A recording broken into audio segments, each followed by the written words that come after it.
Hello, हाय सभी को राम राम, राधे राधे।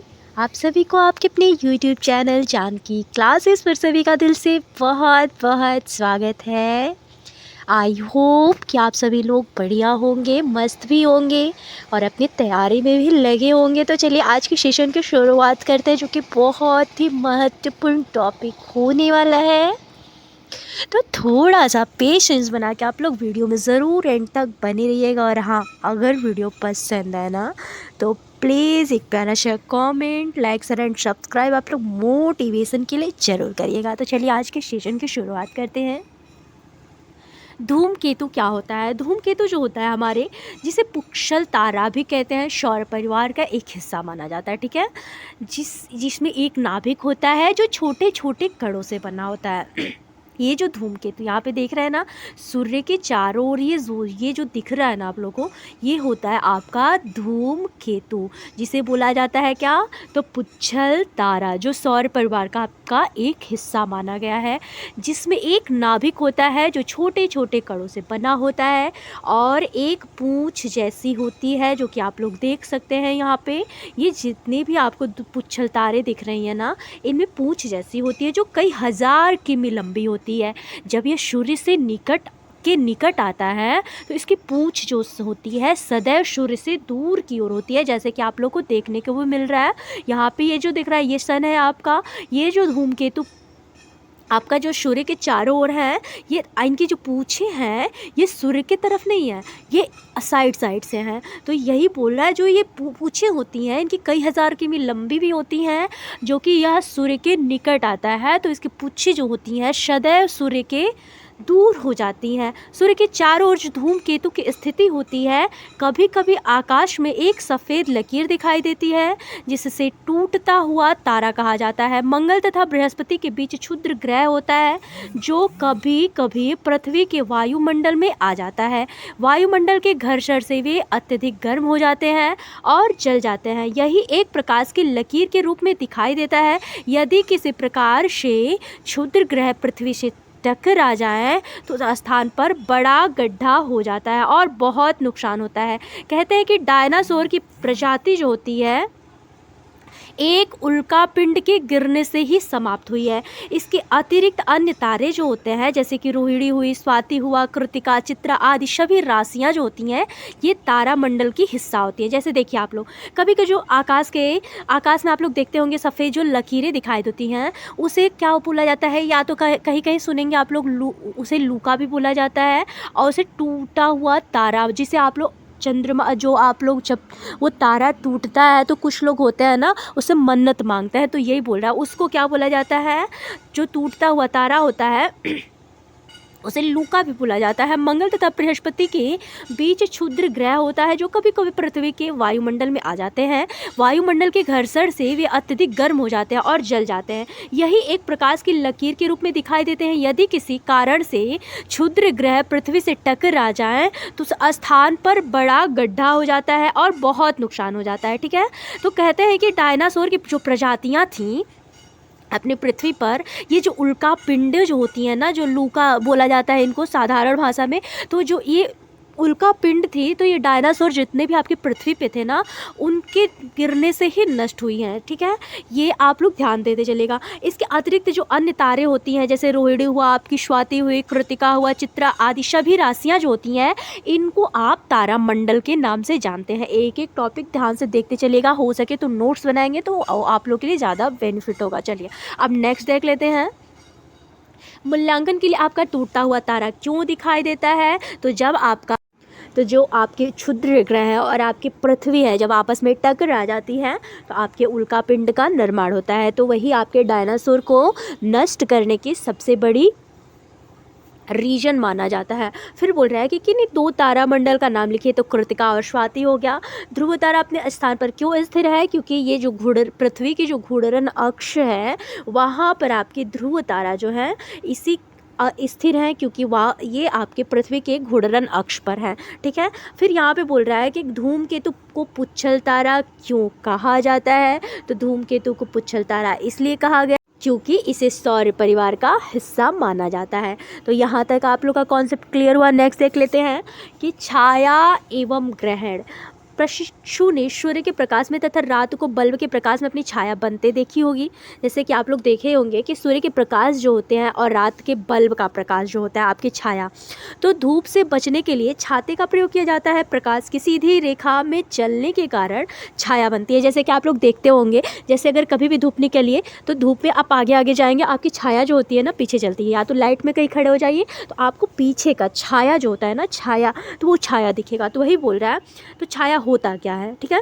तो जब प्रकाश की किरणें जो होती हैं मार्ग में कोई अपारदर्शी वस्तु आ जाती है तो प्रकाश उस अपारदर्शी वस्तु के पीछे नहीं पहुंच पाता है। जैसे कि आपका एक शीशा हुआ, मान लीजिए उसे आप लोग ढक लिए तो उधर का तो नहीं दिखेगा ना।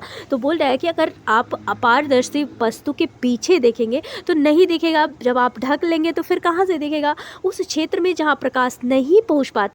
तो देखिए जैसे कैसे होता है, मान लीजिए कोई ये सूर्य है, ठीक है, सूर्य है, ये जो है आपकी पृथ्वी है, ये है आपकी पृथ्वी, है आपके सूर्य।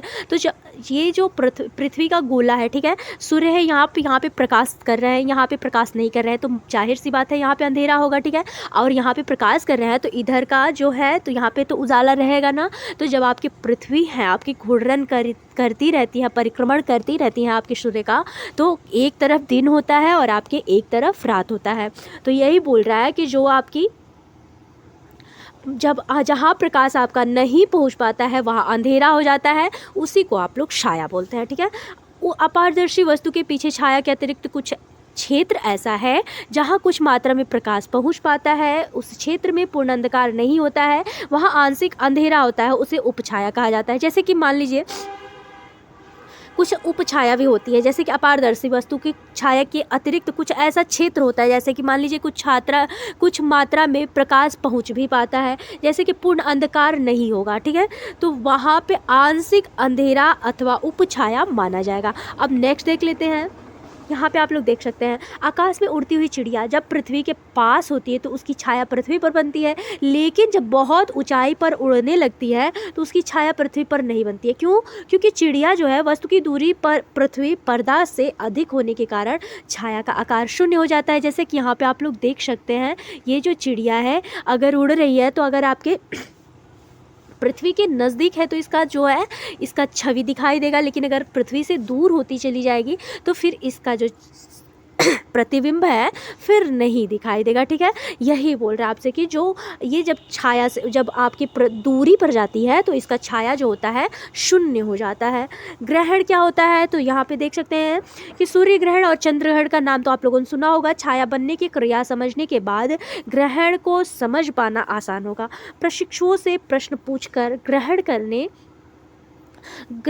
के पड़ने का समय तथा अवधि पूछिए। तो पृथ्वी सूर्य की परिक्रमा करती है, चांद पृथ्वी का परिक्रमा करता है। चांद की कक्षा पृथ्वी की परिक्रमा कक्षा 5 डिग्री झुकी हुई है। जब चांद पृथ्वी और सूर्य के एक सरल में होता है, एक ही तल में होता है, तो पृथ्वी की छाया चांद की छाया पर पृथ्वी पर पड़ती है, जिसे ग्रहण कहा जाता है। ग्रहण आपके कितने होते हैं? तो 2 प्रकार के होते हैं। एक होता है आपका सूर्य ग्रहण और एक होता है आपका चंद्र ग्रहण। तो देखिए यहाँ पे आप लोग एक बार और रिवाइज करते चलिए। जैसे आपकी चांद हुआ, चांद की कक्षा पर पृथ्वी की परिक्रमा जो होती है आपकी 5 डिग्री झुकी हुई होती है। जब चांद और पृथ्वी अपने सूर्य की सरल रेखा एक ही तल में होते हैं, जब आपकी चंद्रमा और आपका जब सूर्य होता है जब अगर एक जगह पे होते हैं तो पृथ्वी की छाया जो है चांद पर, चांद की छाया पृथ्वी पर पड़ने लगती है, जिसे ग्रहण कहा जाता है। ग्रहण आपके 2 प्रकार के होते हैं। तो कौन कौन से होते हैं? सूर्य एक बहुत बड़ी प्रकाश का स्रोत है तथा चंदा जो होता है पृथ्वी अपारदर्शी वस्तु मानी जाती है। जब चांद की छाया पृथ्वी पर पड़ती है तो सूर्य ग्रहण होता है, और जब पृथ्वी की छाया चांद पर पड़ती है तो चंद्र ग्रहण होता है। क्या आप लोग समझे कि जैसे जब मान लीजिए चांद हुआ, चांद की छाया जो है पृथ्वी पर पड़ रही है तो सूर्य ग्रहण हो जाता है, ठीक है। जो आपका चंद्रमा हुआ अगर पृथ्वी पर सीधे उसका प्रकाश आ रहा है तो वहाँ पे सूर्य ग्रहण होता है, और जब पृथ्वी की छाया जो होती है चांद पर पड़ने लगती है तो आपका चंद्र ग्रहण माना जाता है, ठीक है। अभी आप लोग को पिक्चर भी लाए हैं, दिखाएंगे। सूर्य ग्रहण हमेशा अमावस के दिन होता है, जब रात्रि में चांद नहीं दिखाई देता है, जब चांद पृथ्वी सूर्य के बीच में होता है और तीनों एक ही तल में होते हैं, तो चांद की छाया पृथ्वी पर पड़ती है। अतः थोड़ी देर के लिए दिन में सूर्य नहीं दिखाई देता है, यही आपका सूर्य ग्रहण कहलाता है। जो चांद की छाया आपकी पृथ्वी पर पड़ने लगती है, इसीलिए जो सूर्य होता है ना, तो सूर्य का प्रकाश ढक जाता है, जिसके कारण आपका सूर्य ग्रहण कहलाता है। अब नेक्स्ट देख लेते हैं सूर्य ग्रहण होता कैसे है। तो यहाँ पे आप लोग सन को देख रहे हैं ना, यहाँ आप लोग मून को देख रहे हैं, ठीक है। ये है जो आपकी अर्थ है, ठीक है।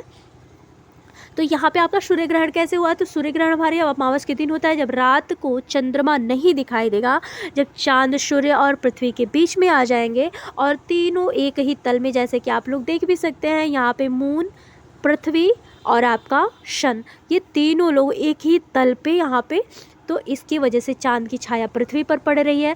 अतः थोड़ी देर के लिए आपका सूर्य का प्रकाश जो है आपका हट रहा है, जिसकी वजह से आपका सूर्य ग्रहण हो गया है। जैसे कि आप लोग यहाँ पे देख सकते हैं, ये जो पृथ्वी है, पृथ्वी को अपना, ये आपकी पृथ्वी है, ठीक है। यहाँ पे आपका चंद्रमा आ गया है, चंद्रमा का सारा प्रकाश जो है यहाँ पे आप देख सकते हैं पड़ रहा है, जिसकी वजह से आपके सूर्य का कोई प्रभाव नहीं पड़ रहा है, जिसकी वजह से आपका सूर्य ग्रहण लगता है, ठीक है। यहाँ तक आप लोग का कॉन्सेप्ट क्लियर हुआ। नेक्स्ट देख लेते हैं चित्र PQ क्षेत्र में लोगों को पूर्ण सूर्य ग्रहण दिखाई देता है। अतः चांद जो है, यहाँ पे चांद आप लोग देख सकते हैं, चांद सूर्य को पूरी तरह से ढक लेता है। जैसे कि आप लोग यहाँ पे देख सकते हैं कि चंद्रमा अपनी प्रकाश पृथ्वी पर सूर्य का थोड़ा भी नहीं पड़ने दे रहा है, जिसकी वजह से PQ क्षेत्र के अलावा क्षेत्र में लोगों को आंशिक सूर्य चंद्र ग्रहण दिखाई देगा, क्योंकि चांद सूर्य को पूरी तरह से नहीं ढक पाता है। चलिए अब नेक्स्ट देख लेते हैं। यहाँ पे आप लोग देख सकते हैं चंद्र ग्रहण कैसे होता है। तो चंद्र ग्रहण जो होता है, यहाँ पे पृथ्वी जो है आपकी सीध में, एक ही तल में यहाँ पे सीध में आ गई है। यहाँ पे आपका चंद्रमा हो गया है, यहाँ पे आपका सूर्य हो गया है। तो चंद्र ग्रहण हमेशा पूर्णमासी की रात को दिखाई देता है। इस दिन चांद जो होता है थोड़ी देर के लिए दिखाई नहीं देगा, क्योंकि चांद और सूर्य के बीच जो पृथ्वी आ जा रही है, यहाँ पे पृथ्वी देख रहे हैं, यहाँ पे आपका चंद्रमा है, यहाँ पे आपका सूर्य है और बीच में आपकी पृथ्वी आ गई है। उसकी छाया चांद पर पड़ती है, जो आपकी पृथ्वी है ना, उसका छाया आपके चांद पर पड़ रहा है। इसे ही आप चंद्र ग्रहण कहेंगे। पूर्णिमा की रात में जब सूर्य, पृथ्वी और चांद के एक सरल रेखा और एक ही तल में होते हैं, तो पृथ्वी पर रात में चंद्र ग्रहण पूर्ण या आंशिक सभी को दिखाई देता है। चलिए अब नेक्स्ट देख लेते हैं। पृथ्वी की छाया जो होती है, छाया क्या होता है। अच्छा, छाया के बारे में भी हम लोग जानेंगे कि छाया जो होती है, पृथ्वी की छाया बहुत बड़ी बनती है, इसीलिए चांद पृथ्वी की छाया में काफ़ी लंबे समय तक के लिए रहता है। अतः चंद्र ग्रहण अधिक समय के लिए होता है। देखिए, आपका जो चंद्र ग्रहण होता है अधिक समय के लिए होता है। चांद की छाया बहुत छोटी होती है, इसीलिए सूर्य ग्रहण की अपेक्षा कम समय के लिए होता है। किसी वर्ष पड़ने वाले चंद्र ग्रहणों की संख्या सूर्य की तुलना में काफ़ी अधिक माना जाता है, क्योंकि चंद्रमा जो है पृथ्वी के परिक्रमण 5 डिग्री का अंतर, अतः सूर्य ग्रहण की संख्या कम हो जाती है। अब पृथ्वी की छाया बड़ी होने के कारण चंद्र ग्रहण की संख्या अधिक होती है। देखिए, जाहिर सी बात है, चंद्रमा तो छोटा है, आपकी पृथ्वी बड़ी है, तो इसकी तुलना में जो है आपका जब चंद्र ग्रहण लगता है, जब पृथ्वी ढकती है आपके चंद्रमा को, सूर्य का प्रकाश नहीं पड़ने देती है, तो आपका ज़्यादा देर के लिए होता है, और जब चंद्रमा आपकी पृथ्वी को ढकता है तो वो कम समय के लिए होता है। यहाँ तक क्लियर हुआ आप लोग का। जो आपकी पृथ्वी है ना, पृथ्वी पर आपके जीवन की उत्पत्ति कैसे हुई थी, अब ये हम लोग जान लेंगे। तो पृथ्वी की उत्पत्ति जो होती है ना, ये इनको लेकर दो प्रमुख विचारधाराएं थी। क्या क्या था? आपका एक साइंस था, एक आपका रिलीजन था, ठीक है। विज्ञान ने जीवन के आरंभ के क्रम में विकास की यंत्रवत प्रक्रिया के ही स्वरूप को स्वीकार किया, जबकि धर्म जो होता है एक अचानक घटित अलौकिक घटना को जीवन की उत्पत्ति का श्रेय देता है। अमेरिकी जीव वैज्ञानिक आपके थे एक स्टेनले लॉयड मिलर, ठीक है। उन्होंने क्या एक नई खोज की और उसे निश्चित दिशा दी। मिलर ने एक बहुत ही आसान प्रयोग के तहत हाइड्रोजन, मीथेन और अमोनियम तथा जल वाष्प का मिश्रण तैयार करके उसे जीवाणु रहित गैस कंटेनर से गुजरने का मौका दिया, ठीक है। जो आपका मीथेन था, हाइड्रोजन था, अमोनियम था, उसे जल वाष्प का मिश्रण तैयार किया और उसे जीवाणु रहित गैस कंटेनर से गुजरने का एक मौका दिया। इस बीच इन गैसों की विद्युत ऊर्जा की गई। उनकी यह कल्पना जो है जीवन के आरंभ के वक्त मौजूद वातावरण पर आधारित था। नतीजा यह हुआ कि यह चमत्कार निकला। मिश्रण जो था द्रव्य भूरे रंग का हो गया तथा उसमें अमीनो एसिड पाया गया। जो आपका हाइड्रोजन था, मीथेन था, अमोनियम तथा जल वाष्प का मिश्रण जो तैयार किया गया था उसे जीवाणु रहित गैस कंटेनर में रखा गया। इस बीच जो उनके साथ चमत्कार हुआ, जो मिश्रण था वह द्रव्य भूरे रंग का हो गया और अमीनो एसिड पाया गया उसमें, जो प्रोटीन के मूल निर्माण तत्व माने जाते। एक एक टॉपिक ध्यान से देखते चलेगा, क्वेश्चन कहीं और से नहीं बनेगा, ठीक है। और प्रोटीन जीवन के प्रमुख तत्व माने जाते हैं। बाद में न्यूक्लिक एसिड भी इसी तरह पाया गया। यह एसिड जो है आनुवांशिक सूचनाएं एकत्र करने के लिए उनके रूपांतरण का काम करती हैं। चार्ल्स डार्विन आपके एक मनोवैज्ञानिक है, चार्ल्स डार्विन। चार्ल्स डार्विन की मान्यता क्या है कि आरंभिक जो हमलों का स्वरूप है उसे औचित्य और जटिल प्राणी की किस्म का एक उत्पन्न माना गया है। उनमें सुधार जो है आपके मूलतः आपके प्राकृतिक परिवर्तन के माध्यम से होता है और इन्होंने इसे चरणबद्ध और धीमा माना है, ठीक है। यहाँ तक आप लोग का क्लियर हुआ। आपके चार्ल्स डार्विन क्या बोलते हैं कि आरंभिक स्वरूप जो है हम लोग का औचित्य और जटिल प्राणी के रूप में उत्पन्न किया है इन्होंने, और उनमें सुधार मूलतः जो होता है प्राकृतिक परिवर्तन के माध्यम से होता है। यह चरणबद्ध और धीमा माना गया है। धूमकेतु की पूंछ का अध्ययन करने में उसमें कार्बन, नाइट्रोजन तथा हाइड्रोजन अणुओं के अस्तित्व का पता चला है। जो आपका धूमकेतु है, धूमकेतु का जो पूंछ जो है, ऐसे धूमकेतु तारा हैं उनके पूंछे जो हैं उनमें अध्ययन करने पर कार्बन, नाइट्रोजन तथा हाइड्रोजन अणुओं के अस्तित्व का पता चला है। क्या क्या? आपके कार्बन, नाइट्रोजन तथा हाइड्रोजन का। ये अणु जीवन की उत्पत्ति के लिए आवश्यक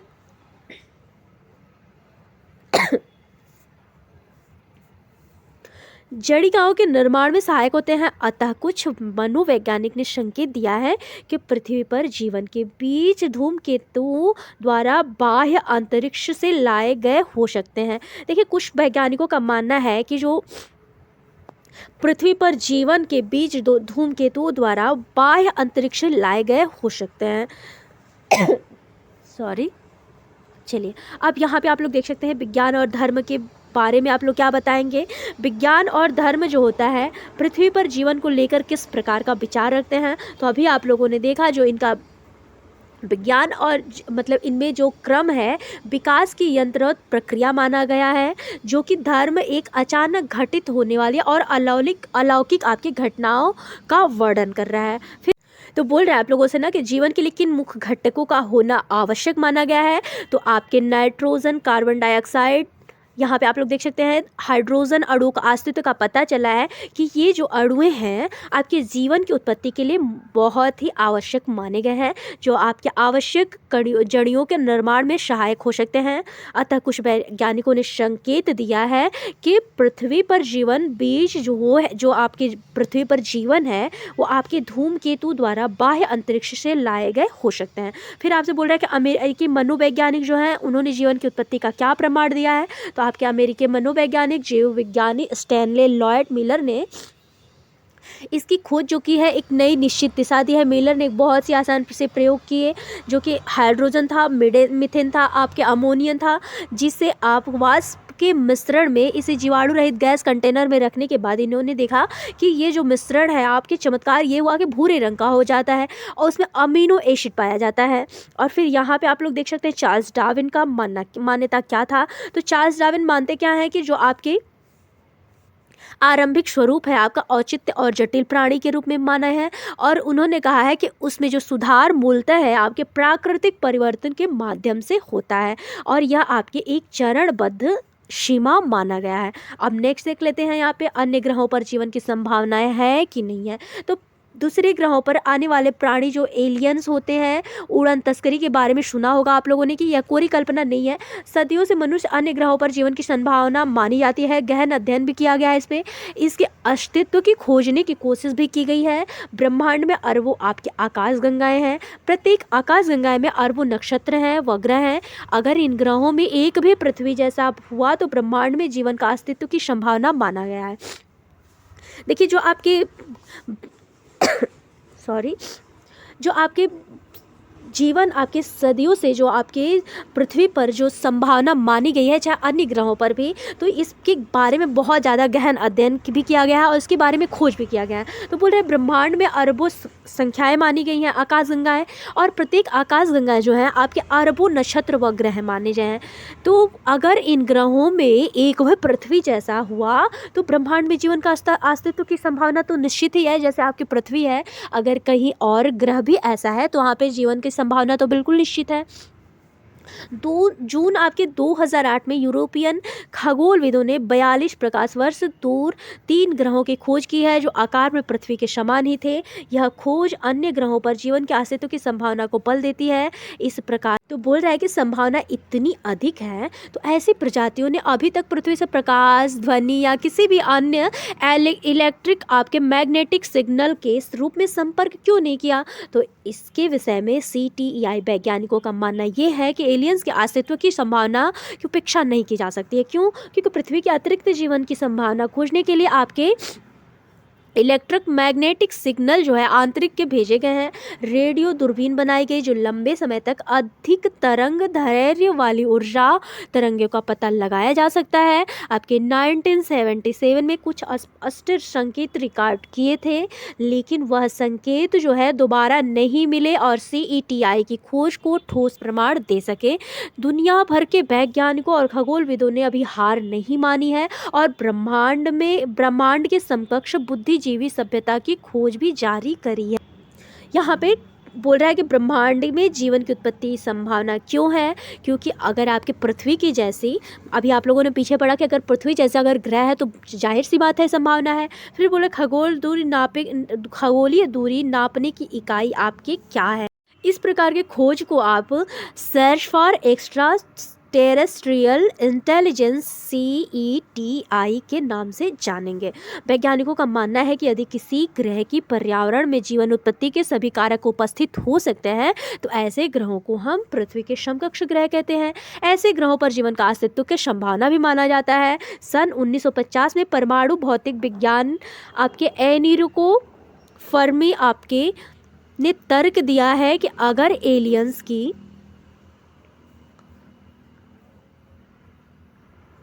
तो बोल रहा है कि संभावना इतनी अधिक है, तो ऐसी प्रजातियों ने अभी तक पृथ्वी से प्रकाश, ध्वनि या किसी भी अन्य इलेक्ट्रिक आपके मैग्नेटिक सिग्नल के रूप में संपर्क क्यों नहीं किया। तो इसके विषय में CTEI वैज्ञानिकों का मानना यह है कि एलियंस के अस्तित्व की संभावना की उपेक्षा नहीं की जा सकती है। क्यों? क्योंकि पृथ्वी के अतिरिक्त जीवन की संभावना खोजने के लिए आपके इलेक्ट्रिक मैग्नेटिक सिग्नल जो है आंतरिक के भेजे गए हैं। रेडियो दूरबीन बनाई गई जो लंबे समय तक अधिक तरंग दैर्घ्य वाली ऊर्जा तरंगों का पता लगाया जा सकता है। आपके 1977 में कुछ अस्टर संकेत रिकॉर्ड किए थे, लेकिन वह संकेत जो है दोबारा नहीं मिले और CETI की खोज को ठोस प्रमाण दे सके। दुनिया भर के वैज्ञानिकों और खगोलविदों ने अभी हार नहीं मानी है और ब्रह्मांड के समकक्ष बुद्धिजीवी सभ्यता की खोज भी जारी करी है। यहाँ पे बोल रहा है कि ब्रह्मांड में जीवन की उत्पत्ति संभावना क्यों है, क्योंकि अगर आपके पृथ्वी की जैसी, अभी आप लोगों ने पीछे पढ़ा कि अगर पृथ्वी जैसा अगर ग्रह है तो जाहिर सी बात है भारत में आपके विश्व में कुछ जो यहाँ पे आप लोग देख सकते हैं, ये तो ख़त्म हो गया ना। हाँ चलिए, अब यहाँ पे आप लोग देखिए भारत में व विश्व के अन्य देशों में प्रमुख अंतरिक्ष जो केंद्र हैं। तो यहाँ अभी अभियान जो है आपके, तो जून 1972 ईस्वी में आपके space and space commissions Bharat में स्थापित किया गया था, जिसका मुख्यालय जो है आपके बेंगलुरु में है। भारत में अन्य स्थानों पर अंतरिक्ष अभियान के लिए केंद्र स्थापित किए गए हैं, जो आपके the Vikram survey space centre जो आपके BSSC के नाम से जाना जाता है। कहाँ है, तो आपके तिरुवनंतपुरम में है। द इसरो सैटेलाइट सेंटर आपके ISAC जो है आपके बेंगलोर में, ठीक है। द सेर of centre at Shrikota Iceland इन आंध्र प्रदेश, आपके श्रीकोटा जो है आपके आंध्र प्रदेश में है। द स्पेस एप्लीकेशन सेंटर आपके SAC इन अहमदाबाद में है। The development and educational communication unit आपके DECU एट जो है आपके अहमदाबाद में है। फिर भारतीय अंतरिक्ष अनुसंधान जो है इसरो जो है इंडियन स्पेस रिसर्च ऑर्गेनाइजेशन, जो बहुत से कृत्रिम उपग्रहों की कक्षा में स्थापित किया गया है, जिनका उपयोग कई महत्वपूर्ण जानकारी के लिए होता है। कौन कौन महत्वपूर्ण जानकारी है, तो मौसम की सही जानकारी के लिए किया जाता है, इसका खगोलीय प्रेक्षण के लिए किया जाता है, दूरदर्शन के स्पष्ट प्रसारण के लिए, और पृथ्वी के खनिज की सही जानकारी के लिए जाना जाता है। भारत में 26 मई 1999 30 जून 2014 के बीच विभिन्न देशों में 40 उपग्रह प्रमोचित किए गए हैं, इसका विवरण माना जाता है। तो चलिए आज का सेशन यहीं पर समाप्त होता है और आज का लेसन भी आप लोग का समाप्त होता है। तो आई होप कि आप सबको क्लास बढ़िया लगा होगा। अगर हाँ बढ़िया लगे ना तो प्लीज़ एक प्यारा सा कमेंट, आप लोग like share and subscribe motivation के लिए जरूर करिएगा। मिलते हैं सभी को नेक्स्ट वीडियो में, तब तक के लिए सभी को मेरा राम राम, राधे राधे।